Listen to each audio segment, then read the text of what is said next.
Oh, Christmas is a lie. It was stolen from pagans. Alright, let's see it.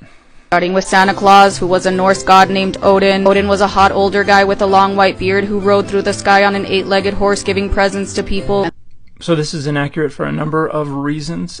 Gift giving was associated with Christmas as far back as the Roman period. It was probably an adaptation of the practice of giving gifts during the celebration of Saturnalia, and became associated with St. Nicholas very quickly. Now, St. Nicholas was a historical figure, a person who lived in the 4th century CE, and legendarily slapped Arius in the face at the Council of Nicaea. And then later on, that figure gets conflated with Father Christmas, a European figure that may go back to some unknown pre-Christian European tradition.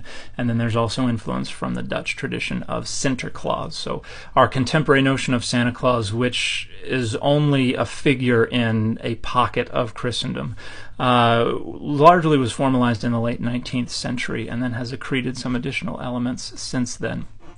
The description of Odin is also inaccurate. If anything, the flying through the sky is associated with Thor and flying goats, again developed in the 19th century. But Odin did have an 8-legged horse named Sleipnir, but I'm not aware of any Old Norse traditions that actually involve Sleipnir flying through the sky.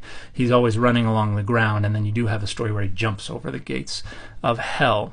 Now, if you're imagining the Wild Hunt and Odin riding Sleipnir through the sky as part of that, that largely comes from Jacob Grimm's retelling and reconstruction of a generic Wild Hunt tradition from the comparison of a bunch of different European traditions, where this figure leads a host of supernatural entities or demonic figures on a hunt for souls through the sky.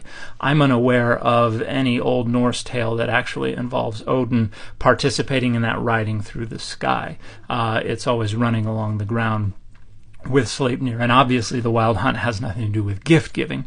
Odin did give gifts to individuals in certain narratives, but it was a part of advancing the plot within the narrative. So, for instance, disguised as a mortal, Odin offers a gift of weapons to someone who refuses them and then later dies as a result of not having weapons. So it's a lesson about not rejecting gifts from deities. So the description of Odin is manipulated in order to make it sound more like Santa Claus, so that the notion that Odin influenced the development of Santa Claus sounded more rational, and there's just not really any accuracy to that claim. The 12 days of Christmas comes from winter solstice, which is a pagan 12-day winter holiday.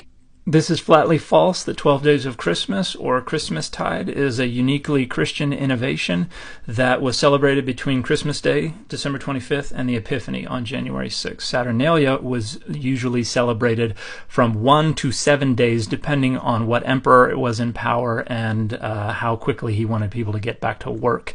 And it was usually between December 17th and as far as December 24th in some years, but the majority of the time it was celebrated over a period of 3 to 5 days. It marked the end of the year's harvest, so people would get super drunk and eat a lot and exchange gifts. Harvest celebrations usually took place in October or November, not December. Saturnalia was not a harvest festival, although the practice of revelry, of giving gifts, is a part of Saturnalia that likely influenced the development of similar traditions associated with Christmas. Placing underneath the mistletoe. This plant was highly sacred in pagan ritual. For Romans, it honored the god Saturn. To keep Saturn happy, they would perform fertility rituals underneath the mistletoe. So the mistletoe likely does not come from ancient Rome, but from the Celtic Druids, and it was likely associated with rituals associated with sacrifice under oak trees, but there are no fertility rituals that were associated with it. The practice of kissing under the mistletoe seems to have developed among Christians in the 18th century. The Yule star, in which each point represents one of the 5 elements, was placed on top of trees. Now everybody puts stars on their Christmas trees, but somehow the original star became satanic. How is this logical? So Yuletide very clearly influenced the celebration of Christmas in a lot of ways in and around Europe.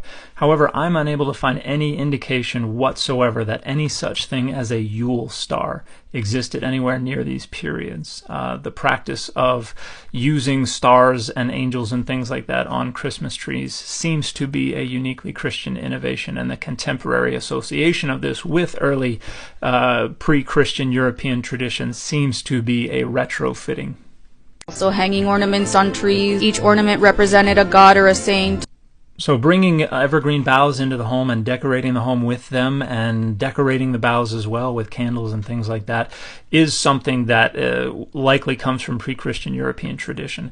However, the use of an entire tree and decorating that tree with ornaments and bringing it into the home, that seems to be a uniquely Christian innovation as well that began in late 15th, early 16th century CE Germany. Decking the halls. Pagans wanted greenery inside their homes because winter outside was cold and ugly. This is accurate. Christmas caroling. Pagan. So I don't think the data support this particularly well. One of the earliest attested practices of Christianity is singing hymns about Jesus. And while the celebration of the winter solstice also involves singing hymns, we don't really get the incorporation of joyous hymn singing into the celebration of Christmas until St. Francis of Assisi in the 13th century. And that seems to be combined then with the practice of wassailing, which was an English practice of going door to door during the winter months to basically beg people of higher social status for hot cider and wine and ale and things like that to get drunk.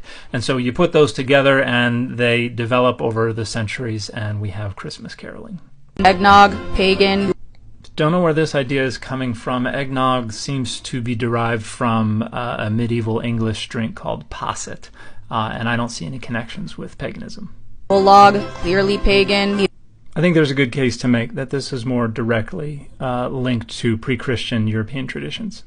Even December 25th is a ripoff. It used to be celebrated as Dies Natalis Solis Invicti, or the birth of the invincible sun. It was dedicated to the gods Mitra, or the Roman soul, but then Pope Julius I came along and he was like, nah, I'm gonna make it into Jesus's fake birthday. So this is flatly false. I've addressed this in a handful of recent videos. You can also go check out the last few videos by Religion for Breakfast, who does a wonderful job of breaking down the relationship of Saturnalia and the celebration of Sol Invictus to Christmas, at least insofar as they have been reconstructed. And also Mithra was not celebrated on December 25th, has nothing whatsoever to do with this. The birth of the invincible sun and the birth of the invincible sun are the same thing, so well played, Julius, you conniving little shit.